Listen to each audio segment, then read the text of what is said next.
کیا فرماتے ہیں علماء دین و مفتیان شرعی متین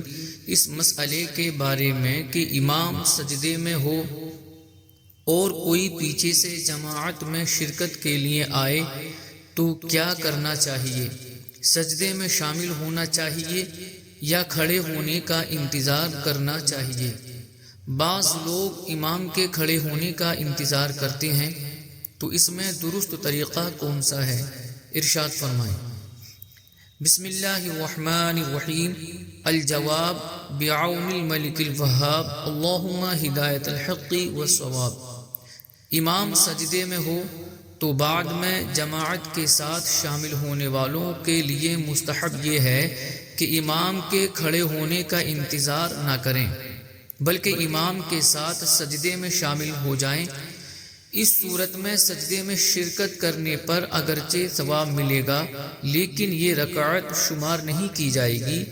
کیونکہ رکعت تو اس وقت شمار ہوتی ہے جب امام کے ساتھ رکوع میں شامل ہوا جائے، اور اس صورت میں تکبیر تحریمہ کے بعد ثنا پڑھنے اور نہ پڑھنے میں اصول یہ ہے کہ اگر امام پہلے سجدے میں ہے اور غالب گمان ہے کہ ثنا پڑھ کر سجدے میں شریک ہو جائے گا،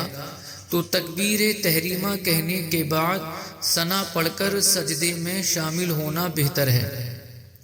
اور اگر اندیشہ ہو کہ سجدے میں شریک نہ ہو سکے گا یا امام دوسرے سجدے میں ہے، تو اس صورت میں ثنا پڑھے بغیر سجدے میں شریک ہو جانا بہتر ہے۔ امام کے ساتھ سجدے میں شامل ہونے کی ترغیب دیتے ہوئے نبی کریم صلی اللہ تعالی علیہ وآلہ وسلم نے ارشاد فرمایا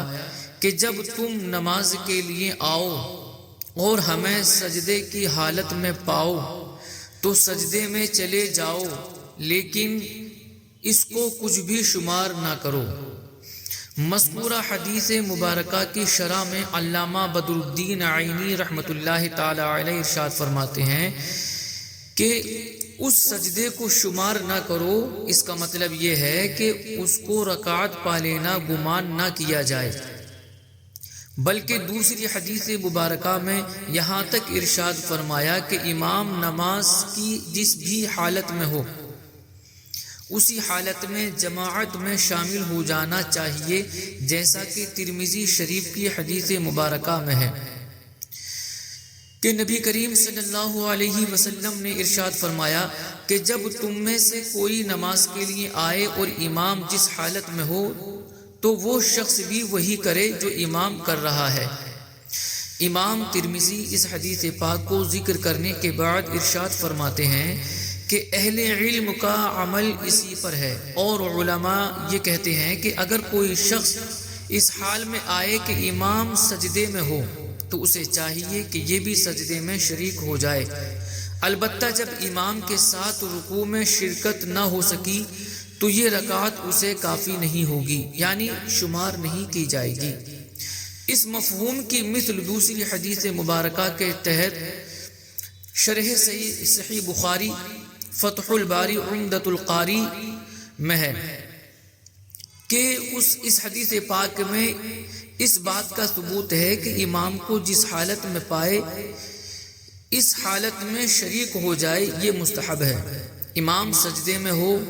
تو تکبیر تحریمہ کے بعد ثنا پڑھنے کا اصول بیان کرتے ہوئے صدر الشریعہ مفتی امجد علی اعظمی رحمۃ اللہ تعالی علیہ فرماتے ہیں کہ امام کو رکوع یا پہلے سجدے میں پایا تو اگر غالب گمان ہے کہ ثنا پڑھ کر پالے گا تو پڑھے، اور قاعدہ یا دوسرے سجدے میں پایا تو بہتر یہ ہے کہ بغیر ثنا پڑھے شامل ہو جائے۔ واللہ اعلم ورسولہ اعلم، صلی اللہ تعالی علیہ وآلہ وسلم۔